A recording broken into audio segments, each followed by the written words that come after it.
Hey there, this is Women on the Brink. I'm your host, Chris Jeffrey, a registered acupuncturist and wellness advisor with a passion for helping women live happier and more balanced lives. When I'm away from work, I'm usually outside in nature, either walking the seawall or I'm hiking in the mountains. And like many of you, my life has been filled with moments of hardship, some that I thought I couldn't overcome and really left me questioning my own strength. But through these challenges, I discovered resilience, courage, and a renewed sense of purpose. So I'm here to share not just my journey, but the lessons I've learned, and to remind you that no matter what obstacles come your way, there's always a path forward. And just to let you know, this podcast is not prescriptive, it's an offering. So please take what resonates with you and leave the rest. Welcome back to Women on the Brink. It's October, the season of thinning veils, when the air itself feels electric. So the days shorten and the nights deepen, and if you're paying attention, there's a certain shimmer in the ordinary. It's also the time when witches show up everywhere, in costumes, in old movies, and in the collective imagination. But I've been thinking lately about what a witch really is. I just read Caliban and the Witch by Sylvia Federici, a book that is part history, part revelation. And it reminds us that the witch trials weren't just about superstition or, religious paranoia. They were about control. And that meant control over women's bodies, over healing, over intuition, over anything that couldn't be explained or contained. And, here we are, centuries later, still reclaiming that power and still remembering that what once got us called witch might actually be our greatest source of wisdom. So for me, over the past year, I've had some experiences that made me think about that old word witch in a very personal way. There weren't big cinematic moments or lightning bolts or crystal balls, but more, quiet and subtle things that grew harder and harder to ignore.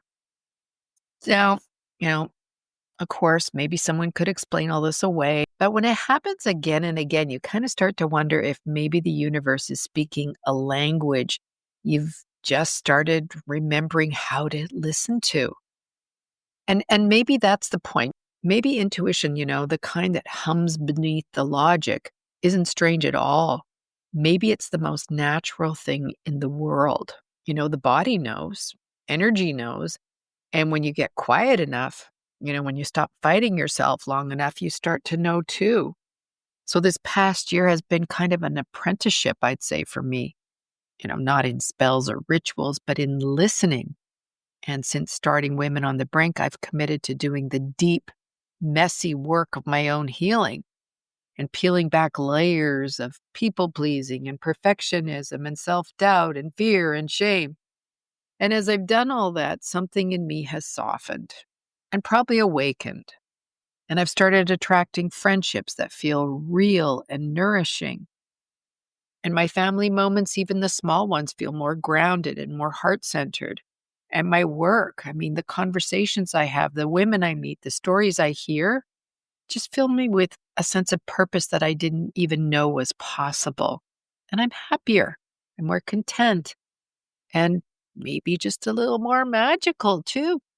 So when I read about women's wisdom that was once labeled dangerous, how midwives, healers, herbalists, and intuitive women were hunted and tortured and silenced, I feel that history in my bones. Because those weren't just witches, they were us. And every time we say, I feel something, but I can't explain it, and then we doubt ourselves, that's kind of the echo of centuries of being told not to trust our inner knowing. And every time we sense something is off, but we smile politely and carry on, that's the cost of survival in a world that still mistrusts feminine intelligence. And there's something deeply threatening, even to this day, about a woman who's in touch with her own sexual nature. not performative in the movies or a strip club where it's, shaped for someone else's pleasure, but rooted in her own body and knowing.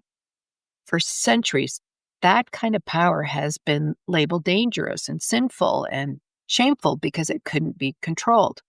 The witch hunts were never just about religion or superstition, as I said. They were about suppressing women's autonomy, including their sexual autonomy, because it represented freedom that didn't serve the patriarchal order. So when a woman feels at home in her own skin, she becomes untouchable in a way that can't be legislated or owned.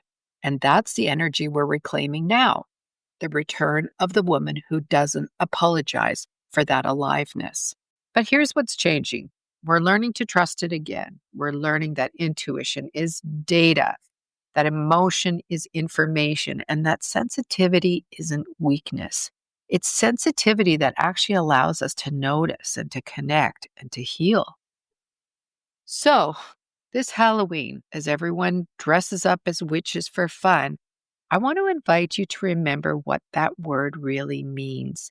The witch is the healer, the visionary, the woman who refuses to be silenced. She's the part of us that senses truth before the evidence actually even appears. So she's the one who looks beyond the physical and says, there's something here, let's not dismiss it. And the witch is the part of you that feels electricity under your skin when something is right or wrong. Sometimes we get those chills, don't we? So she's the part that can feel another person's sorrow, even just by sitting down beside them. And she's the one who whispers, you already know the answer, trust it. So if I've learned anything from this past year, it's that awakening doesn't always look mystical. Sometimes it looks like, sleeping better or saying no without guilt. Maybe it's walking away from something that drains you or finally letting yourself rest. And sometimes it's realizing you don't need to prove your worth anymore. That's magic too. That's transformation. And that's what's happening when we stop apologizing for our knowing and start living from it. So this Halloween, maybe light a candle for the women who came before us and for the one inside you who's still learning to trust herself. Let her speak, let her feel, let her remember. Because when she does, honestly, the world starts to shift. And maybe that's the real spell, to be fully alive, fully awake, and fully you. Thanks for joining. And I want you to know that this isn't just a podcast. This is a movement. So share this information with your friends and let's go, ladies.